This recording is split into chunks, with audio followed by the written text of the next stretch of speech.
Tesla അമേരിക്കയുടെ സ്വപ്ന പദ്ധതികളിൽ ഒന്നായിട്ടുള്ള Tesla America വിടുന്നു എന്നൊരു സൂചന വരുന്നു. ശരിക്കും പോകാൻ ഉദ്ദേശിക്കുന്ന രാജ്യത്തിൻ്റെ പേര് കൂടി കേൾക്കുമ്പോഴാണ് ഞെട്ടുന്നത്. അത് ചൈനയാണെന്നാണ്. അങ്ങനെയാണെങ്കിൽ അമേരിക്കയ്ക്ക് പറ്റാൻ പോകുന്ന ഏറ്റവും വലിയ അബദ്ധങ്ങളിൽ ഒന്നായിരിക്കും, അതിൻ്റെ ഘോഷയാത്രയുടെ തുടക്കമായിരിക്കും ഇത് എന്ന് പറയേണ്ടി വരും. പ്രിയം പറഞ്ഞതിലൊരു ചെറിയ ഭേദഗതിയുണ്ട്. ഇത് ടെസ്ല നമുക്കറിയാവുന്നതുപോലെ എലോൺ മസ്കിൻ്റെ ഒരു സ്ഥാപനമാണ്. എലോൺ മസ്കും ട്രംപുമായിട്ടുള്ള അഭിപ്രായ ഭിന്നത നമുക്കറിയാവുന്ന കാര്യം തന്നെയാണ്. എലോൺ മസ്ക് ഇപ്പോൾ കരുതുന്നത് ട്രംപിനെ ഏതെങ്കിലും വിധത്തിൽ അവിടെ നിന്ന് സ്ഥാനഭ്രഷ്ടനാക്കണം, അതിന് സ്വന്തം പാർട്ടി രൂപീകരിച്ചിട്ട് ആണെങ്കിൽ അങ്ങനെ അടുത്ത പ്രസിഡന്റ് തെരഞ്ഞെടുപ്പിൽ എലോൺ മസ്ക് മത്സരിക്കുകയില്ല എന്നുള്ളത് കാത്തിരുന്ന് കാണേണ്ട സംഗതിയാണ്. ഇപ്പോൾ ടെസ്ല ഒരു വലിയൊരു ബഹിരാഷ്ട്ര ഭീമൻ കമ്പനിയാണ്. അവർക്ക് പല മേഖലകളിൽ അവർക്ക് നിക്ഷേപങ്ങളുണ്ട്. ടെസ്ലയുടെ കാറ് നിർമ്മാണമാണ് ഏറ്റവും ബൃഹത്തായിട്ടുള്ള സംഗതി. അവർക്ക് ഈ ഹെവി എക്യുപ്മെൻസിൻ്റെ പരിപാടിയുമുണ്ട്. അപ്പോൾ അതിൻ്റെ ഒരു വിഭാഗമാണ് ഈ പാരമ്പര്യേതര ഊർജ വിഭാഗം, സോളാർ പവർ എന്ന് വേണമെങ്കിൽ പറയാം, നമ്മുടെ സൗരോർജ്ജ പദ്ധതികൾ. ഇത് ടെസ്ലയുടെ ഒരു ബൃഹത് സംരംഭമാണ്, വലിയ സ്വപ്നമാണ് ഇലോൺ മസ്കിൻ്റെ. ഇലോൺ മസ്ക് അതിന് കാണുന്ന അദ്ദേഹത്തിൻ്റെ ഇലക്ട്രിക് കാറുകൾ ധാരാളമായി അമേരിക്കൻ വിപണിയിൽ ഇറങ്ങുന്നു. അതിന് വേണ്ട ചാർജിങ് സ്റ്റേഷനുകളൊക്കെ അമേരിക്കൻ സർക്കാർ അവിടെയായിട്ട് ഒരുക്കി കൊടുക്കുന്നു. അപ്പോൾ ആ ചാർജിങ് സ്റ്റേഷനിലേക്ക് വേണ്ട വൈദ്യുതി ഈ സോളാർ എനർജി ഉപയോഗിച്ച്, സോളാർ പാടങ്ങൾ ഉപയോഗിച്ച് അത് നിർമ്മിക്കുന്നു. അത്തരത്തിൽ വലിയൊരു കാഴ്ചപ്പാടാണ് അദ്ദേഹത്തിനുള്ളത്. പക്ഷേ ട്രംപ് ഇതിന് നേരെ തിരിച്ച് ചിന്തിക്കുന്ന ഒരാളാണ്. അദ്ദേഹം ഈ പഴയ ഫോസിൽ ഇന്ധനങ്ങൾ ആണ്, അതായത് പെട്രോളും ഡീസലും കൽക്കരിയൊക്കെ തന്നെയാണ് ഇപ്പോഴും രാജ്യത്തെ മുന്നോട്ട് നയിക്കാൻ വേണ്ടത്. ഈ പറയുന്ന സോളാർ വൈദ്യുത പദ്ധതികളൊക്കെ ഈ നൂറ്റാണ്ടിൽ തന്നെ ഏറ്റവും വലിയ തട്ടിപ്പ് ആണ് എന്നാണ് ട്രംപിൻ്റെ വാദം. അതുമാത്രമല്ല, ഈ ട്രംപ് ഈ ഹരിതഗൃഹവാതക നിർമ്മാണം എന്ന് പറയുന്ന സംഗതി ഉണ്ടല്ലോ, അതായത് നമ്മുടെ കാർബൺ ബഹിർഗമനത്തെ സംബന്ധിച്ച് ആഗോള ഉച്ചകോടി വരെയൊക്കെ ഉണ്ട്. അപ്പോൾ അതിനെതിരെ കടുത്ത നിലപാടെടുക്കുന്ന ആളാണ് ഈ ട്രംപ്. അദ്ദേഹം ഈ കാലാവസ്ഥാ വ്യതിയാനമൊക്കെ വലിയ തമാശയാണ്, ആഗോള താപനമൊക്കെ വലിയ കോമഡിയാണ് എന്ന് ചിന്തിക്കുന്ന ആളാണ് ട്രംപ്.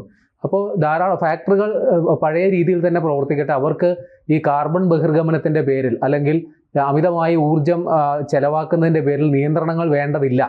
ഈ വനനശീകരണമൊന്നും വലിയ വിഷയമല്ല, വനം നമുക്ക് വെട്ടി വൃത്തിയാക്കി വേണമെങ്കിൽ അവിടെ വ്യവസായശാലകൾ ഉണ്ടാക്കണം എന്നൊരു നിലപാടുകാരൻ കൂടിയാണ് ട്രംപ്. അപ്പോൾ അത്തരത്തിൽ ഒരു നിലപാടെടുക്കുന്ന ട്രംപ് സ്വാഭാവികമായിട്ടും ഈ സോളാർ വൈദ്യുത പദ്ധതികൾക്ക് പ്രഖ്യാപിച്ച ആനുകൂല്യങ്ങളൊക്കെ തന്നെ പിൻവലിച്ചു. അതുമാത്രമല്ല, ഈ വൈദ്യുതി കാറുകളുണ്ടല്ലോ, അതിന് പ്രഖ്യാപിച്ചിരുന്ന സബ്സിഡികളൊക്കെ വെട്ടിച്ചുരുക്കി. അപ്പോൾ ടെസ്ലയ്ക്ക് ഇത് വലിയ തിരിച്ചടിയായി. അവരുടെ വാഹനങ്ങളുടെ പ്രചാരണം വലിയ രീതിയിൽ ഇടിഞ്ഞു. കാരണം സർക്കാരിൻ്റെ ഒരു പ്രോത്സാഹനമില്ല. ട്രംപിൻ്റെ നയം ഒരു വലിയ ഘടകമാണ്. അപ്പോൾ ഇപ്പോൾ ടെസ്ല അല്ലെങ്കിൽ എലോൺ മസ്ക് ഇപ്പോൾ ചിന്തിക്കുന്നത് ചൈനയിൽ ഇതിനെയൊക്കെ വലിയ രീതിയിൽ പ്രോത്സാഹിപ്പിക്കുന്ന ഒരു ഭരണകൂടമാണുള്ളത്. അപ്പോൾ ചൈനയിലോട്ട് ചുവട് മാറ്റണം, പ്രത്യേകിച്ചും തൻ്റെ ഈ സൗരോർജ്ജ പദ്ധതികളുമായിട്ട് ബന്ധപ്പെട്ടുള്ള കാര്യങ്ങൾ ചൈനയിലേക്ക് ചുവട് മാറ്റണം എന്നുള്ളൊരു ചിന്താഗതിക്കാരനാണിപ്പോൾ ഇലോൺ മസ്ക്. അതിന് ചില കാരണമുണ്ട്. ഈ ചൈന ഈ മേഖലയിൽ, ഈ പാരമ്പര്യേതര ഊർജ്ജ മേഖലയിൽ വലിയ കുതിച്ചുചാട്ടം നടത്തിക്കൊണ്ടിരിക്കുന്ന ഒരു രാജ്യമാണ്. ചില ഉദാഹരണങ്ങൾ പറയാം. ചൈനയിൽ ഈ ടെൻഗൻ മരുഭൂമി, അവിടെ ഒരു സൗരോർജ്ജ പാടമുണ്ട്. 40 ചതുരശ്ര കിലോമീറ്റർ വരുന്ന പ്രദേശത്താണ് അവിടെ ഒരു മരുഭൂമിയിലാണ്. അവിടെ കൃഷി ചെയ്തിട്ട് കാര്യമില്ലെന്നറിയാമല്ലോ. അപ്പോൾ അവിടെ കിട്ടുന്ന ഏക സാധനം ഏതാണ്ട് ദിവസത്തിൽ ഒരു 16-17 മണിക്കൂർ നല്ല വെയിൽ കിട്ടും. അപ്പോൾ അവിടെ കൊണ്ടുപോയി സോളാർ പാടം അങ്ങ് സ്ഥാപിച്ച് വൈദ്യുതി ഉൽപ്പാദിപ്പിക്കുന്നു. അതുകൂടാതെ തിബറ്റൻ പീഠഭൂമിയിൽ, അവിടെ വലിയ മരങ്ങളൊന്നും ഇല്ലാതെ തരിച്ചു കിടക്കുന്ന മേഖലയാണ്, അവിടെയും നമ്മുടെ ചിക്കാഗോ നഗരത്തിൻ്റെ വലിപ്പമുള്ള ഒരു സോളാർ പാടം ചൈന സ്ഥാപിച്ചിട്ടുണ്ട്. അങ്ങനെ വലിയ രീതിയിൽ അവർ ഈ സൗരോർജം ഉൽപ്പാദിപ്പിക്കുന്നു എന്നുള്ളതാണ്. കഴിഞ്ഞ 6 മാസം കൊണ്ട് മാത്രം ചൈന 198 ജിഗാവാട്ട് സൗരോർജ്ജം ഉൽപ്പാദിപ്പിച്ചു എന്നുള്ളതാണ് കണക്ക്. ഇതുകൂടാതെ അവർ ഈ കാറ്റാടി വൈദ്യുതി ഇനത്തിൽ 46 ജിഗാവാട്ട് വൈദ്യുതിയും അവർ ഉൽപ്പാദിപ്പിച്ചിട്ടുണ്ട്. കൂടാതെ അവർ ഈ ജലവൈദ്യുത പദ്ധതികളെയൊക്കെ വലിയ രീതിയിൽ പ്രോത്സാഹിപ്പിക്കുന്ന ഒരു രാജ്യം കൂടിയാണ്. നമുക്കറിയാമല്ലോ, ഇപ്പോൾ ബ്രഹ്മപുത്ര, അവിടെ ഒരു വലിയ ഭീമാകാരമായ നദിയാണ്, വലിയ രീതിയിലുള്ള വെള്ളം ഒഴുകുന്നൊരു നദിയാണ്. അവിടെ പോലും അണകെട്ടി ജലവൈദ്യുതി ഉൽപ്പാദിപ്പിക്കണമെന്നുള്ള പദ്ധതി ആസൂത്രണം ചെയ്ത് നടപ്പിലാക്കുന്ന രാജ്യമാണ് ചൈന. അപ്പോൾ ആ തരത്തിൽ ഈ പറയുന്ന താപവൈദ്യുത നിലയം ഉപയോഗിച്ച്, അല്ലെങ്കിൽ ചൈനയ്ക്ക് അങ്ങനെ ഒരു ദുഷ്പേര് കൂടിയുണ്ട്, ഈ കാർബൺ ബഹിർഗമനത്തിലെ ഏറ്റവും വലിയ പ്രതിസ്ഥാനത്ത് നിൽക്കുന്ന രാജ്യം ചൈനയാണ്. അതിൻ്റെ കാരണം അവിടെ മുക്കിന് ഫാക്ടറികളാണ്, തൊഴിൽശാലകളാണ്. അതുകൊണ്ട് സ്വാഭാവികമായിട്ടും അതിൻ്റെ അന്തരീക്ഷ മലിനീകരണം ഉണ്ടാകും. കാർബൺ ബഹിർഗമനത്തിൽ ചൈനയാണ് ഇപ്പോൾ ലോകത്ത് 1-ാം സ്ഥാനത്തുള്ളത്. അപ്പോൾ അത്തരത്തിൽ അതിനൊരു പ്രതിവിധി എന്ത്? എന്നുള്ള ചിന്തയിൽ നിന്നാണ് സത്യത്തിൽ ചൈന ഈ സൗരോർജ ഉൽപാദനം പ്രോത്സാഹിപ്പിക്കലും അതേപോലെ ജലവൈദ്യുത പദ്ധതികളെയൊക്കെ പ്രോത്സാഹിപ്പിക്കാനും വന്നത്. പക്ഷേ ഇത് ഗുണമായി മാറിയത് അവിടുത്തെ EV ഇലക്ട്രിക് വാഹന നിർമ്മാതാക്കളെയാണ്. വലിയ രീതിയിൽ അവിടെ ഇലക്ട്രിക് വാഹന വിൽപ്പന കുതിച്ച് ചാടി എന്നുള്ളതാണ്. കാരണം കഴിഞ്ഞ വർഷം 2024 90 ലക്ഷം ഇലക്ട്രിക് വാഹനങ്ങളാണ് ചൈനയിൽ വിറ്റഴിഞ്ഞത്. 90 ലക്ഷത്തിന് മുകളിൽ.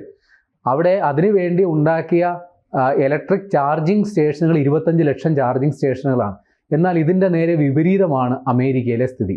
അമേരിക്കയിൽ സർക്കാർ ഈ ഇലക്ട്രിക് കാറുകളുടെ അല്ലെങ്കിൽ ഇലക്ട്രിക് വാഹനങ്ങളുടെ വിൽപ്പനയോ അല്ലെങ്കിൽ അതിൻ്റെ നിർമ്മാണത്തെയോ ഒന്നും പ്രോത്സാഹിപ്പിക്കുന്ന നിലപാടല്ല ട്രംപ് ഭരണകൂടത്തിനുള്ളത്. അതേപോലെ തന്നെ ഈ ഇലക്ട്രിക് വാഹനങ്ങൾക്ക് ചാർജിങ് സ്റ്റേഷനുകൾ അനുവദിക്കുന്നതിലും ട്രംപിന് വലിയ താല്പര്യമൊന്നുമില്ല. ഇനി അങ്ങനെ ഉണ്ടെങ്കിൽ തന്നെ അവിടെ ഉപയോഗിക്കുന്ന വൈദ്യുതി എല്ലാം തന്നെ അവിടുത്തെ ആണവ നിലയങ്ങളിൽ നിന്ന് ഉൽപ്പാദിപ്പിക്കുന്ന വൈദ്യുതിയോ അല്ലെങ്കിൽ താപനിലയങ്ങളിൽ നിന്ന് ഉൽപ്പാദിപ്പിക്കുന്ന വൈദ്യുതിയാണ്. ഈ ഇലക്ട്രിക് വാഹനങ്ങളുടെ പ്രസക്തി എന്തെന്ന് തന്നെ കാര്യം അവർ ക്ലീൻ എനർജി ഉപയോഗിക്കുന്നു എന്നുള്ളതാണ് ഇലക്ട്രിക് വാഹനങ്ങളുടെ പ്രത്യേകത. പക്ഷേ അമേരിക്കയിൽ നടക്കുന്ന നേരെ തിരിച്ചാണ്. താപവൈദ്യുതി അതായത് ഡീസലോ കൽക്കരിയോ കത്തിച്ച് വൈദ്യുതി ഉണ്ടാക്കിയിട്ട് ആ വൈദ്യുതി കൊണ്ട് കാർ ഓടിച്ചിട്ട് എന്ത് കാര്യം?